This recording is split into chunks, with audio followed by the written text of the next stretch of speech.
পবিত্র কোরআন কারীমের আমল কখনো বিফলে যায় না। পৃথিবীর শ্রেষ্ঠ আমল হচ্ছে পবিত্র কোরআন কারীমের আমল। দিনদার মুসলমান ভাই বোনেরা, পবিত্র জুমার দিনে আমি গুনাহগার যে নিয়মে বলবো সেই নিয়মে একটি আমল করুন, বিশ্বাস রেখে জীবনে কখনো কঠিন রোগ হবে না। আল্লাহ তাআলা আপনাকে হেফাজত করবেন। অসুস্থ হলে আপনি সুস্থ হবেন ইনশাআল্লাহ আজ্জা ওয়াজাল্লাহ। মহান আল্লাহ রব্বুল আলামিন আপনাকে সুস্থ করবেন। সুপ্রদিনী ভাই বোন, অনেক টাকা খরচ করেছেন, বহু ডাক্তার দেখিয়েছেন, তারপরেও আপনার রোগ ভালো হচ্ছে না, আপনি হতাশ হয়ে গেছেন। আমি আপনাকে বলবো প্রতি সপ্তাহে একদিন পবিত্র জুমার দিন আমি গুনাহগার যে নিয়ে বলবো সে নিয়মে বিশ্বাস রেখে ইয়াকিন রেখে আমলটি করুন প্রিয় দিনদার মুসলমান ভাই বোনেরা। তারপর নিজ চোখে আপনি ফলাফল দেখুন ইনশাআল্লাহ আজ্জা ওয়াজাল্লাহ। আপনার যত বড় কঠিন মারাত্মক রোগ ব্যাধি থাকুক না কেন, মহান মালিক আল্লাহ রব্বুল আলামিন আপনাকে পরিপূর্ণ সুস্থ করে দিবেন। আপনি সুস্থ জীবন লাভ করবেন ইনশাআল্লাহ আজ্জা ওয়াজাল্লাহ। সুপ্রদিনী ভাই বোন, এই আমলটি এতই দামি যে নবীজি সাল্লাল্লাহু আলাইহি ওয়াসাল্লাম এই আমলটি সম্পর্কে আমাদেরকে সুসংবাদ দিয়েছেন। আপনি শুনলে অবাক হয়ে যাবেন সুপ্রদর্শক।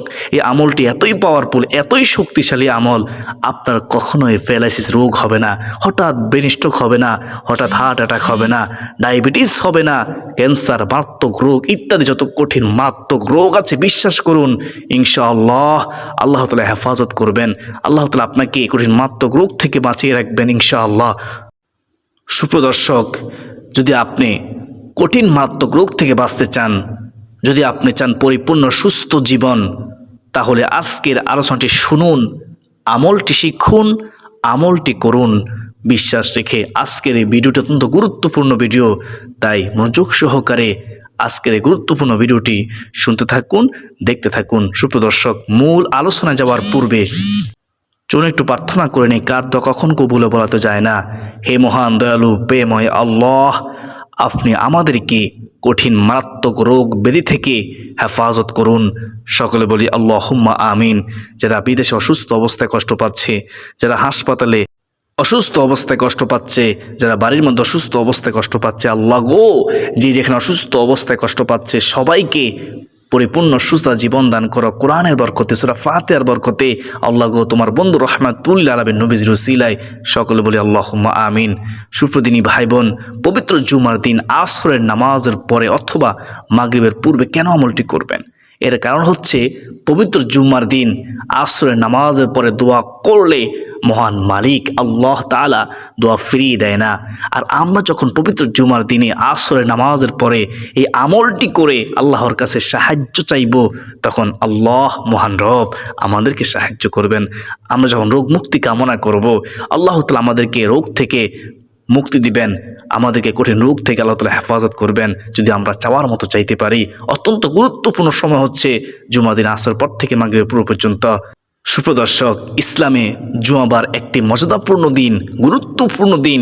এ প্রসঙ্গে রাসূলুল্লাহ সাল্লাল্লাহু আলাইহি ওয়াসাল্লাম বলেন, দিবসসমূহের মধ্যে পবিত্র জুমার দিন শ্রেষ্ঠ, সুবহানাল্লাহ, এবং তা আল্লাহর কাছে অধিক সম্মানিত।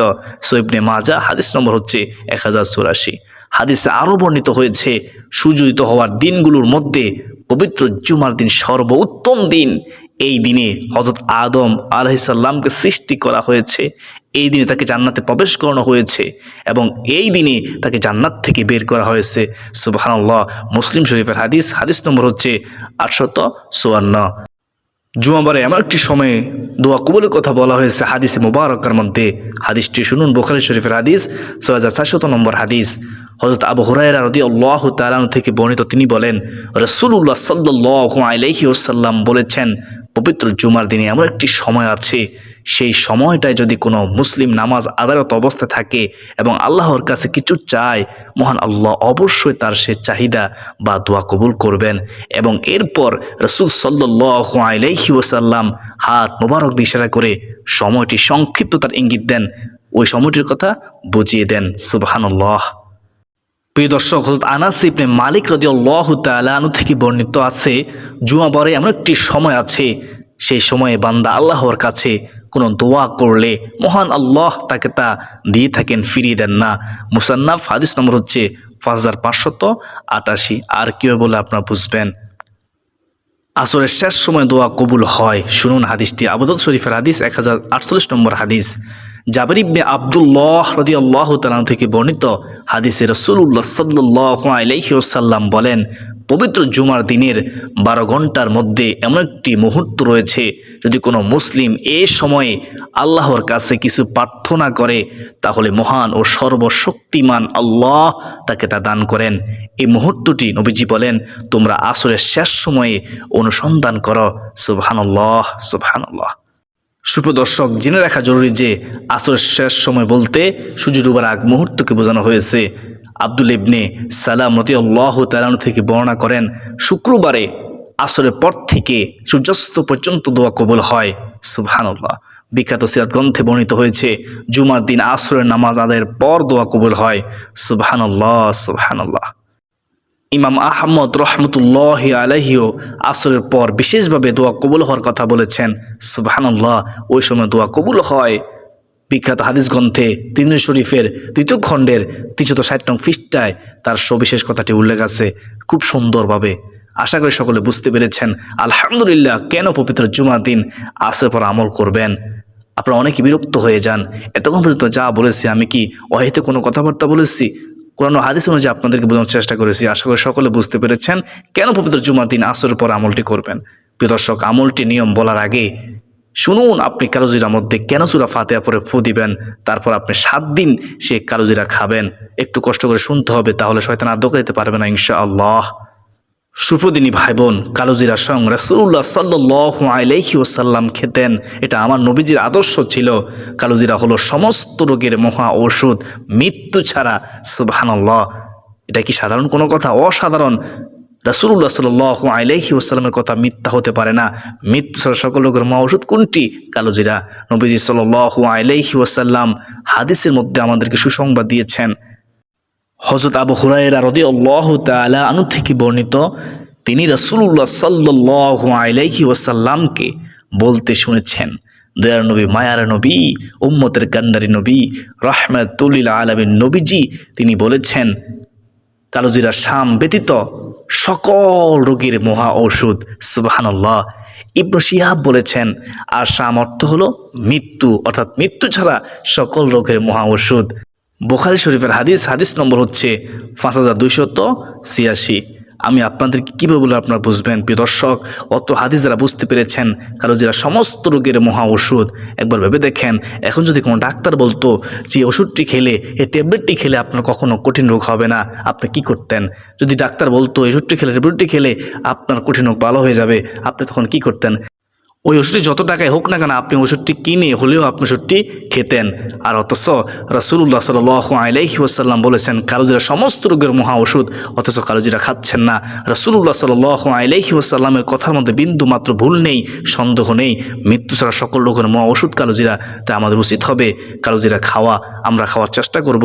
এটা হচ্ছে আমার নবীজির আদর্শ। নবীজি সবসময় কালোজিরা খেতেন। আমরা কালোজিরা খেলে নবীজির সুন্নাত আদায় হবে, দুনিয়াতেও কল্যাণ পাবো, আখিরাতেও কল্যাণ পাবো, কঠিন মাত্রক রোগ থেকে বাঁচতে পারবো, অসুস্থ শরীর সুস্থ হবে ইনশাআল্লাহ। সুপ্রদর্শক, এখন শুনুন সূরা ফাতিহার আমল কেন করবেন, নবীজি এই সম্পর্কে কি বলেছেন। আমাদেরও বিশ্বাস যারা শুনবে তারা কখনোই আমলটি ছাড়বে না ইনশাআল্লাহ। আপনারা অনেকে বিরক্ত হয়ে যান, ভাই শয়তান আমাদেরকে চলে বলে কৌশলে আমল থেকে গাফল করে দিচ্ছে। তো আমার বিশ্বাস যারা হাদিস শরীফ শুনবে তারা তো আমলটি করবে, এই জন্য আপনাদেরকে কষ্ট দিচ্ছি। এ বিষয়ে হযরত আব্দুল মালিক ইবনে উমাইর রাদিয়াল্লাহু তাআলা থেকে বর্ণিত হাদিসে রাসূলুল্লাহ সাল্লাল্লাহু আলাইহি ওয়াসাল্লাম বলেছেন, সূরাতুল ফাতিহা সব রোগের মহা ঔষধ। সুবহানাল্লাহ। সুনে দারামি হাদিস নম্বর হচ্ছে 3413, মিশকাত হাদিস নম্বর হচ্ছে 2170। দেখেন হাদিস নম্বর সহকারে আপনাদের সামনে আমি তুলে ধরেছি হাদিসটি। আপনাদের কি বিশ্বাস হয় না? বিশ্বাস করুন, সূরাতুল ফাতিহার উপর আমল করুন, ইনশাআল্লাহ সূরা ফাতিহার বরকতে আপনার কঠিন রোগ দূর হয়ে যাবে। সূরাতুল ফাতিহা অত্যন্ত দামি একটি সূরা। সুপ্রদিনী ভাই বোন, হযরত মোল্লা আলী কারি রহমতুল্লাহি আলাইহি বলেন, সূরা ফাতিহার অক্ষর শব্দ পড়াতে যেমন শেফা আছে, তেমন লেখাতেও শেফা আছে। যে কোনো ধরনের রোগ চাই দিনই হোক কিংবা পার্থিব হোক, অনুভবযোগ্য হোক বা না হোক, সব কিছু এই সূরা পড়া বা লেখার বরকতে, আল্লাহর ইচ্ছায়, আল্লাহর করুণায়, কোরআনের বরকতে আরোগ্য হবে, শেফা হবে। সুবহানাল্লাহি ওয়া বিহামদিহি সুবহানাল্লাহিল আযীম। প্রিয়দিনদার মুসলমান ভাই বোনেরা, আশা করি সকলে বুঝতে পেরেছেন সূরাতুল ফাতিহা কতটা গুরুত্বপূর্ণ সূরা, পাওয়ারফুল শক্তিশালী সূরা। সুপ্রদর্শক, আশা করি সকলেই বুঝতে পেরেছেন আলহামদুলিল্লাহ। এখন শুনুন কিভাবে জুমার দিন আসরের পর অথবা মাগরিবের পূর্বে আপনি আমলটি করবেন। আমলটি করতে বেশি সময় লাগবে না ইনশাআল্লাহ। আমলটি পরিবারের যে কোনো একজন করলেই হবে। আপনার পরিবারের মধ্যে যে পারবে সে আমলটি করলেই হবে ইনশাআল্লাহ। মনে রাখবেন, আমলটি করতে হবে বিশ্বাস রেখে। পবিত্র জুমা দিন আসরের পর আমলটি করবেন। যখন আপনি আমলটি করবেন তখন আপনার অজু থাকতে হবে, অর্থাৎ অজু থাকা অবস্থায় আপনাকে আমলটি করতে হবে কিবলামুখী হয়ে বসে। প্রিয়দিনদার মুসলমান ভাই বোনেরা, যদি আপনি আসরের পর আমলটি করতে না পারেন তবে মাগরিবের পূর্বে আমলটি করবেন, অর্থাৎ আসরের পর থেকে মাগরিবের পূর্ব পর্যন্ত আমলটি করার সময় থাকবে। এই উত্তম সময়ের মধ্যে আপনাকে আমলটি করতে হবে বিশ্বাস রেখে। প্রিয়দিনদার মুসলমান ভাই বোনেরা, আপনার সামনে আপনি কালোজিরা রাখবেন এবং কি এক গ্লাস পানি রাখবেন, রেখে কিবলামুখী হয়ে বসে প্রথমে 3 বার দুরূদ ইব্রাহিম পড়বেন মহব্বতের সাথে, সম্মানের সাথে, নবীজির প্রেম ভালোবাসা মহব্বত অন্তর রেখে। আল্লাহুম্মা সাল্লি আলা মুহাম্মাদি ওয়া আলা আলি মুহাম্মাদ কামা সাল্লাইতা আলা ইব্রাহিমা ওয়া আলা আলি ইব্রাহিম ইন্নাকা হামিদুম মাজিদ।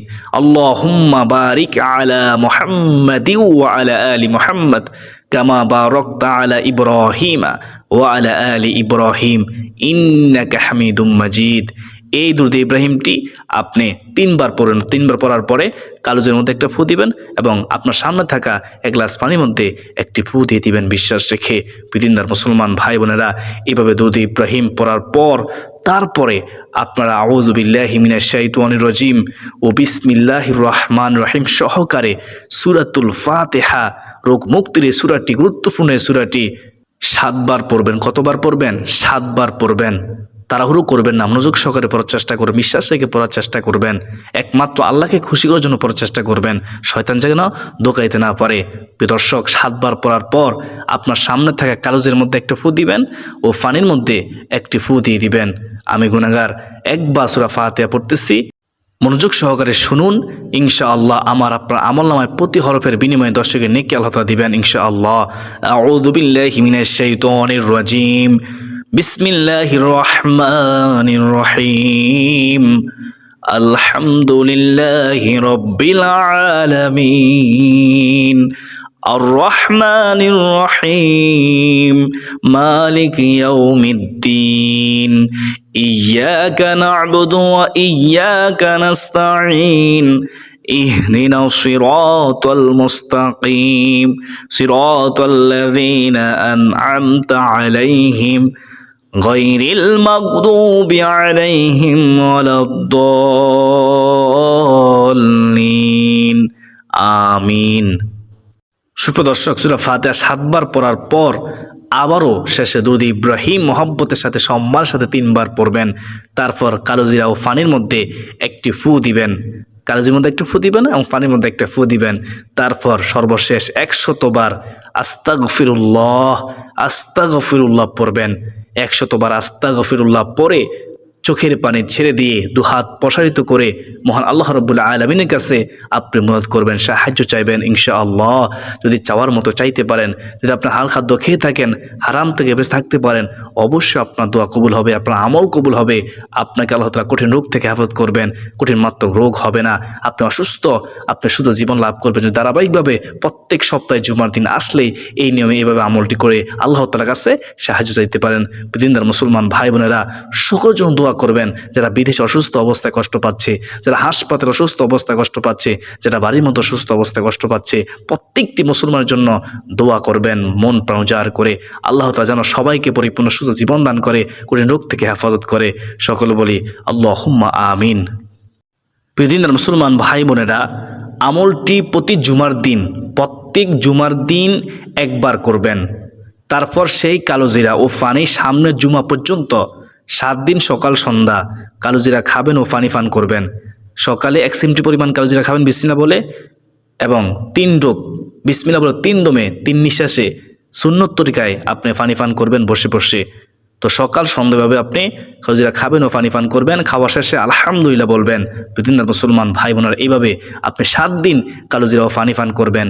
7 দিন পরে আবার যখন শুক্রবার আসবে তখন আবারও এই নিয়মে আমলটি করবেন, আবারও 7 দিন খাবেন। এভাবে প্রত্যেক সপ্তাহে আমলটি করবেন, 7 দিন খাবেন। এইভাবে যতদিন বাঁচবেন ততদিন যদি আপনি এইভাবে আমল করে খেতে পারেন কালোজিরা এবং পানি, ইনশাআল্লাহ আপনার কঠিন রোগ হবে না, আপনি কারো বোঝা হবেন না। আল্লাহ তাআলা আপনাকে হেফাজত করবেন কঠিন মারাত্মক রোগ থেকে। আমি মনে করি যেহেতু আজকের ভিডিওটা অত্যন্ত গুরুত্বপূর্ণ ছিল, তাই ভিডিওটি শেয়ার করে দেবেন ইনশাআল্লাহ, যেন সবাই জানতে পারে, শিখতে পারে, আমলটি করতে পারে, কঠিন রোগ থেকে বাঁচতে পারে, অসুস্থ শরীর সুস্থ জীবন লাভ করতে পারে ইনশাআল্লাহ। আল্লাহ খুশি হবে, রাসূল খুশি হবে। তো চলুন আমরা ভিডিওটি শেয়ার করে দেই।